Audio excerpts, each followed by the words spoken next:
Hello everyone. Okay, workout 2 of the week. We're going back to a circuit. All right, so to go through a circuit, I'm going to explain it. I give you 2 groups. In group 1, you're going to have 4 exercises. Okay, you're going to run through each exercise 1 through 4 and then go back up, do 1 through 4 again, back up 1 through 4, back up 1 through 4. You're going to run through it 4 times. Okay, so that's 16 exercises in group 1. You're running each exercise at a 45-second interval. Okay, so obviously the goal is to keep your rest to a minimum, but rest as needed, right? Don't sacrifice form and technique for speed. It's not as important, right? We want to ensure that we have a safe, healthy workout so we can go back to the next day and do it again. All right, so as I said, you'd run through group 1 and then you go down to group 2 and do the exact same thing again. Run through exercise 1 through 4. You're going through them 4 times. Each exercise is 45-second intervals. Okay, so group 1, we're going to do renegade rows where you're going to focus on that contraction at the top. We're going to do step up with a knee drive. I brought my bench here. You can use a bench, chair, stair, box, whatever you have available. Side plank with a hip raise and then side shuffles down to your stomach at each end. Okay, so I'm going to start off with renegade rows. Now, the nice thing about circuits is, let me just get some weights here too. So, these can be done without weights, or if you have a weight available, you can utilize that as well. Okay, so you're going to get into that plank position. Okay, feet shoulder width apart, core tight, shoulder blades back, get your hands underneath your shoulders and get them spread out wide, right, pushing mid-hand. Drive those elbows in slightly to create some torque. So, what you're going to do is, if we're going to roll back, you're going to really pull back. You're going to contract that lat muscle back, okay? Really pull it back. Now, if you have weight, you can utilize it. Right? Even if you have 1 dumbbell. If I had 1, right? Okay, I can pull that lat back, roll it over, pull that lat back, roll it over. Okay? So you have the ability to, if you have 2,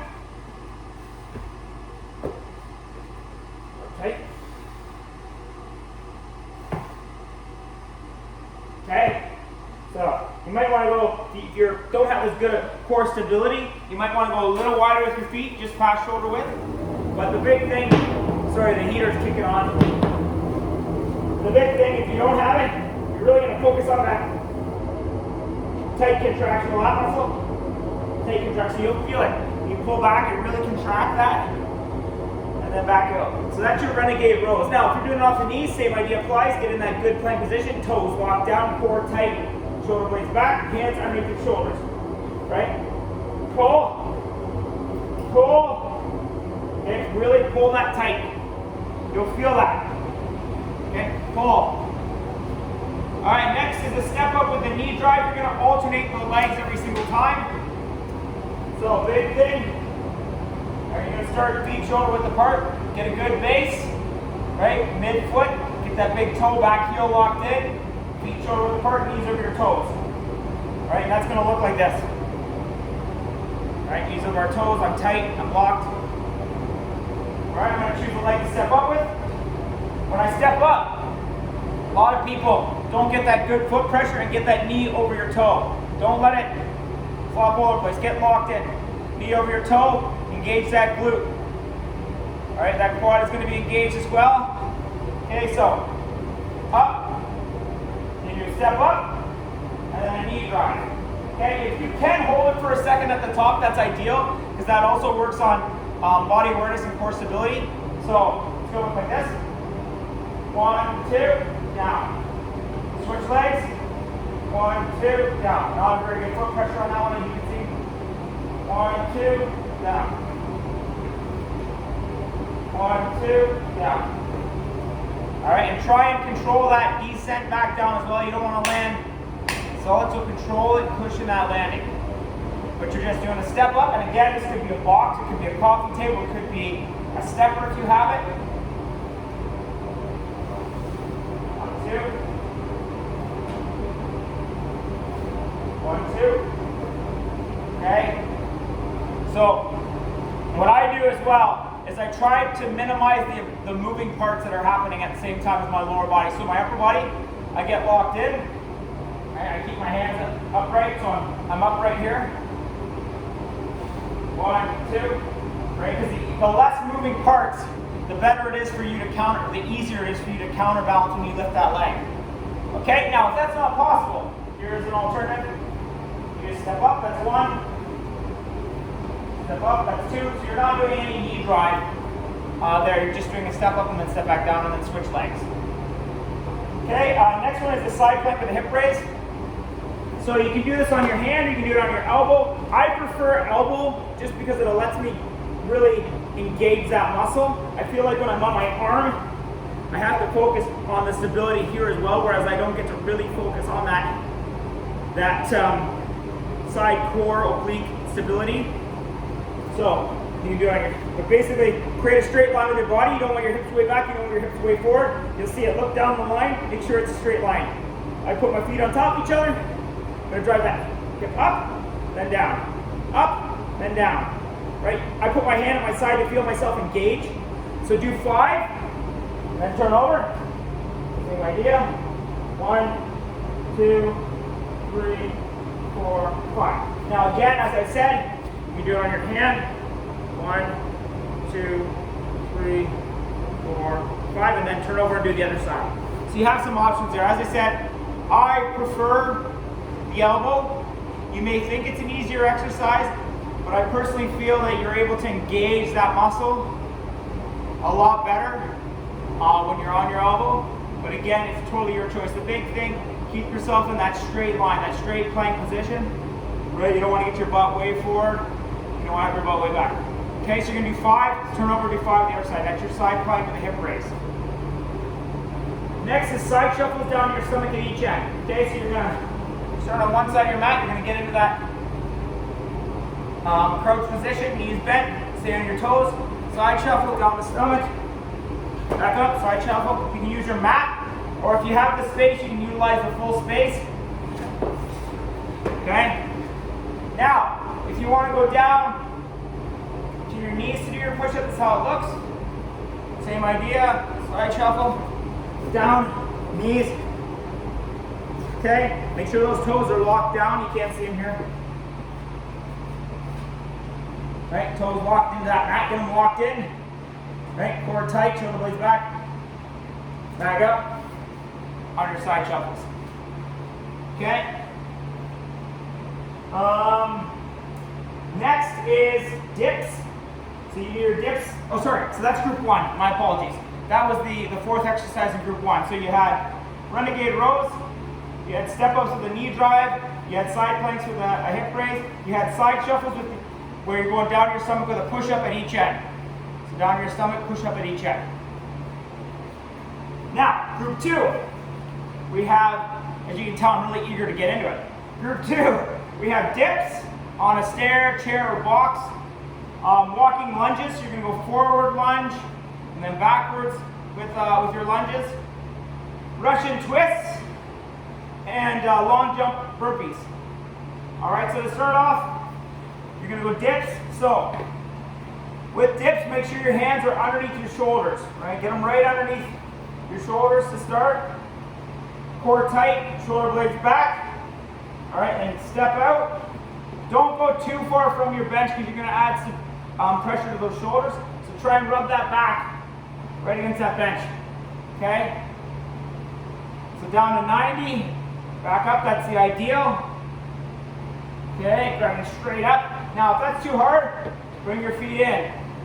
Right? The closer you get to the body, the easier it's going to be because you're taking a lot of the pressure of the exercise off of your upper body. You're using that lower body as a hinge to drive you back up. Okay, but the same idea applies. It's hand underneath the shoulders, core tight.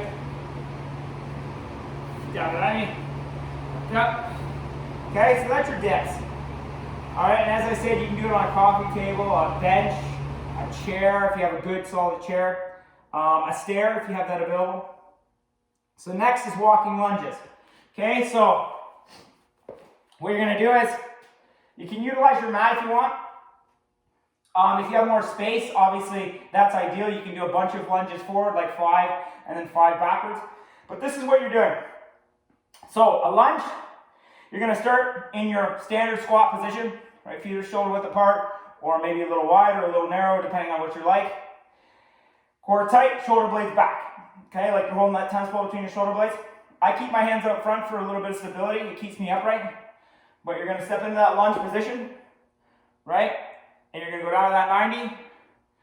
Okay, so you got a mid-foot pressure on that lunge. Okay, you want to have that big toe, back heel locked in, right? Because you want that knee to track over the toe. We don't want it to dip in. If it goes out slightly, that's okay. But the ideal, right over that toe.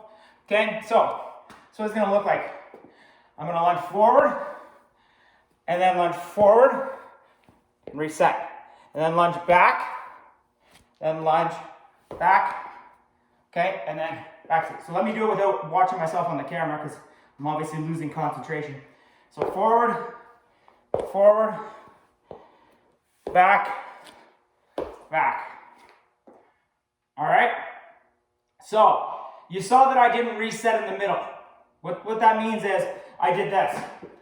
I went lunge into lunge, okay? And then I went lunge into lunge. All right? Hit my bench here. So what you can actually do is reset. So you'll notice I can do my lunges, right? Good front foot pressure, knee over the toe, reset in the middle. Same thing, reset in the middle. Right, then I go back, come back, reset. So I'm resetting back to my original stance, reset. So the big thing, I want you moving forward with a lunge, and then I want you coming back with a lunge.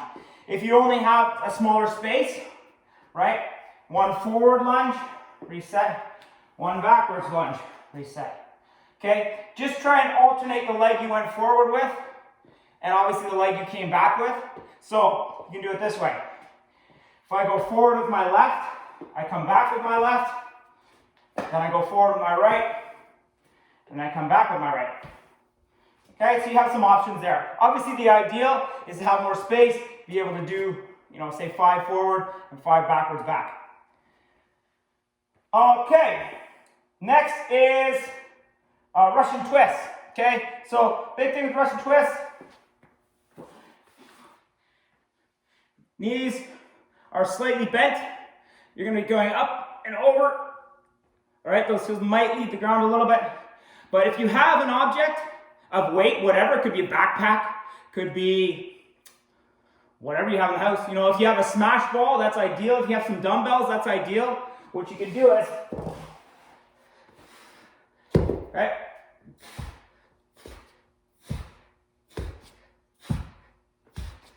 Okay, so basically if you don't have any of that, simulate that, really keep that core tight, drive that elbow down, right to tight, so you'll feel that tightness.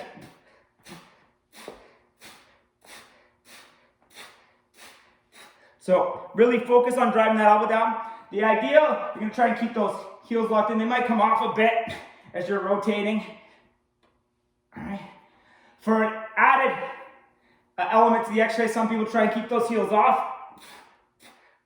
Totally your choice. I do think when you take the heels off, if you don't have any weight, it kind of takes you away from the exercise. So if you don't have any weight, I always say try and keep those heels locked down and really focus on that driving down. Core tight, you can feel it drive down that oblique, up and over. So you're really engaging that core. All right. If you have the weight, then you might be able to keep those knees up. See, I don't really like it as much. I try and keep those heels down if I can. Okay, but basically you're really focusing on that up and over. As I said, if you got a smash ball, use a smash ball. If you have a weight, use a weight. Kettlebell, whatever. Backpack full of whatever. Even you got your child around, utilize the child, right? It's a safe exercise to do. Get up and overs. They'll find it fun, depending on how big your child is. Obviously, if you got a child who's 4 or 5, it might be a little more difficult. But you have some options there for it. The reason I'm doing these type of exercises, the same with the Renegade Rows in the first set, is to try and give you the ability and show you that you can add weight in to these circuits to add an element to it that you might not have had before, or you can do it all body weight. Right? You have that ability to go both ways on this. So that's your Russian twist. All right, and then last, certainly not least, is long jump burpees, everybody's favorite. So I'm just going to move these weights out of the way, sorry. Okay, long jump burpees. You're going to start on one end of your mat. You're going to coil back, use those hinge knees bent, you're going to drive across. So again, foot pressure is ideal, get locked in, right? Drive those knees over your toes, cushion arms back and drive across. Catch, down into a push-up, back up, I turn and jump. I can't go too far because I'm going to hit my bench here. All right, turn back, and just continue that progression. All right, now, you don't have to jump on the turn. You can cushion down to push-up. Just turn around, cushion. So you notice the landing as well. I'm not landing solid, I'm cushioning that landing. So when I land, cushioning and going down into that burpee. Okay? So if you can't jump as far, totally fine. Little jump, down, push up, back up, to the end, reset. Little jump, down, push up, back up. Okay, so you're still mimicking the same exercise, you're just not jumping as far across. If you have to go down to your knees to do your push-up, totally fine. Long jump, cushion, down knees, push up, back up. Long jump, cushion that landing, down knees, get that good core stability, hands underneath the shoulders. Okay, now, if you can't jump, all right, just run. Run across, down, push up, run across, down, push up, okay? So you have some options there depending on your skill level. Okay, but the big thing is keep yourself moving, right? Jump across, or run across, get down to that burpee, back up and across. Okay, so that's the second group. That was dips. That was walking lunges where you're going forward and backwards. That was Russian twists, really focusing on driving that arm down. Similar to when we do the ball slams, right? When we simulate the ball slams where you're really contracting that core, driving that same idea. Contract, contract, contract, contract, right? So you don't need an object of weight. If you have it, perfect. You have options there on your Russian twist. And then long jump burpees. Okay, so if you have any questions, let me know. Have a good workout.